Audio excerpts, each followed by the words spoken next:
Greetings out there in YouTube land. This is Morris, man, and as always, I thank you guys for coming to my channel. Today, I'm going to do another video. I have a lot of conversations with my keyboard player, and one thing about the bands I played in, not only these people that I play with are my musical comrades, they're my friends. I mean, we can hang out in non-musical situations. You know, they come over to my house, I go over to theirs, we have dinner, we do things together, we're like brothers. So, you know, that's one reason why the majority of people that I've played with, I still play with. You know, there's actually a few people in my band situation that I've been playing with since I was 16. You know, that's just how tightly knit we are. And we have these discussions. And, you know, my keyboard player, who I'm going to try to get on one of my shows one day, because he's a little bashful in front of the camera, we talk about these things. And he said that this will make a good topic for, you know, for your listeners to experience. So I'm going to entitle this one Living in the 80s. And I recently did a topic on my talk show, Tell It Like It Is. It was called What Was Your Favorite Decade? Hands down for me personally, it was the 80s. I mean, I was in my 20s. Everything was looking up, you know, moving forward. Everything was just good. The music was good. Everything in my life was just about perfect. And, you know, you enjoy and reminisce about those good old days, because by no means I'm negative or dark, you know, but as you get older, you have to deal with health issues, people passing away, you know, and things of that nature. It's just a part of life, regardless if you like it or not. But I entitled this video, and I'm going to try to condense it, Living in the 80s. And I'm going to be talking about it from the musical standpoint, because the 80s, when it came around, it changed R&B forever. I mean, I know that music evolves and it changes, but something happened in the 80s, actually like the late 70s, technically, that changed the face of R&B music, because people that was a part of the music scene and musicians at that point know what I'm talking about, and you know where I'm going with this.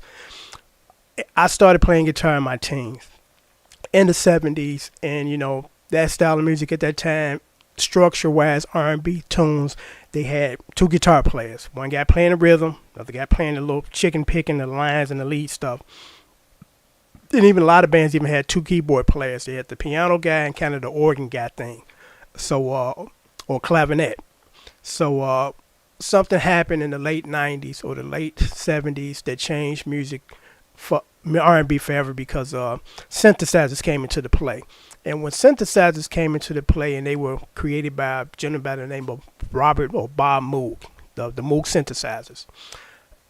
When synthesizers came into play, it changed the structure of the band, the physical structure. Because again, back in the late 70s, there was usually two guitar players, you know, in every song. And then, and bass player and keyboard and drums, actual acoustical drums. So when the synthesizers came around, and the first time I heard it on wax, the bass line, synthesized bass line, was Flashlight by the Parliament. Real innovative sound, funky groove. But guess what? It started to take off. A lot of bands now start to incorporate these synthesized bass, you know, parts. So it's like, where does that leave the actual bass player? And for a while, they were trying to do this, because the Time did it for a while, and it was like, it's just not kind of working here. The bass player was sharing the bass line with the synthesizer line, and the bass player was responsible for like a couple of, you know, thumps here and there. But, you know, it was just two things crowding space. And, of course, the guitar players suffered, because then here comes the synthesizers that became thrusted into the forefront of the sound of the 80s. Whether it was R&B groups or pop bands, there was heavy synthesizers, so there was not a lot for guitar players to do. We definitely got weeded out when it came to the rhythm, because we were just kind of left to kind of do a couple of picking lines. So there was like, instead of two guitar players, now just one guy doing this. So I was fortunate, because I grew up in the era musically where everybody wanted to be Prince. So just about everybody in my neighborhood was musicians, could play at least three instruments. I was playing guitar, I was playing horn or trumpet, I was playing keyboards, I was playing drums, you know. So when that change came around, when I started to audition for bands, because there were two types of keyboard players now in these 80s bands. It was the guy that played the main chorus, and it was the guy who played these beautiful string patches, you know, throughout the song, and you didn't really need to know a whole lot of this, just as long as you can kind of, do that synthesize, that strings, synthetic string thing. And so when I auditioned for a lot of bands, I could play piano, so I play a little piano, but I told them, I want to do the synthesizer thing because I love those different synthesized sound patches. And I was good at mixing these types of sounds together because I had a Yamaha DX7 and a Korg M1, I believe.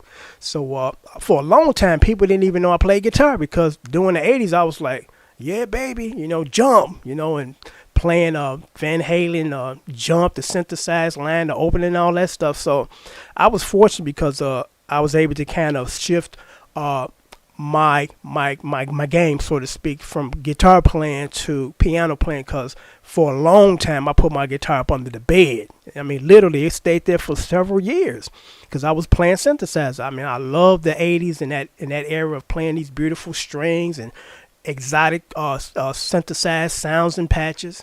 So for a long time, people didn't even know I played guitar. And then kind of a resurge of quote-unquote old school music came back there and said, okay, it's too much of this synthesized fluff stuff. Let's get back to the bass players. Let's get back to the guitar rhythms and then the lead stuff.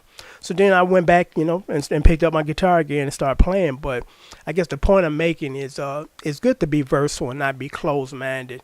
There's nothing wrong with I just want to play guitar. Fine, but at least bring something else to the table, because I had so much to offer when I went into these bands. Because again, I played several different instruments. I wrote, I arranged. There was a lot of groups that I played and they didn't even know that I could write until they heard these other bands that they've seen around town, and they've had original compositions, and they say this is the guy that wrote it, and it's like, that guy in my band, so it's good to just try to be versatile. It's not an ego thing, like, I can do all this. No, it's a productive thing that, if you can do several different things, when one dies off or goes into dormant, you can rely on these other things, because again, the 80s crushed a lot of musicians. I mean, bass players was becoming obsolete.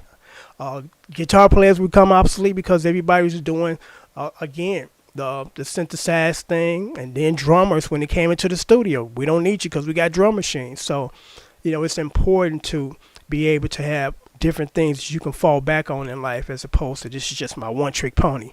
But when that pony breaks down, where are you going now? What are you going to do? So I stress these people that want to play guitar, learn structure of song if you don't do anything else, because you become a much better guitar player or musician and work quickly. Because people ask me all the time, how do you put together all these songs so quickly?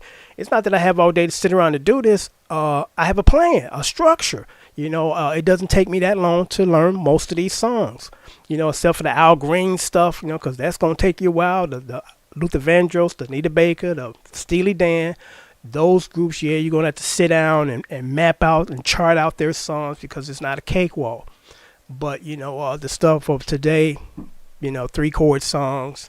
I mean, I did a little research, and this is not bragging anything. It's just to make a point that me singularly have more videos covered than anybody on YouTube. I repeat, me singularly have more than any other videos or covers than anybody on YouTube. But I haven't been doing this for that long period of time. There's some people that have been here 8, 9, 10 years, got 600 videos.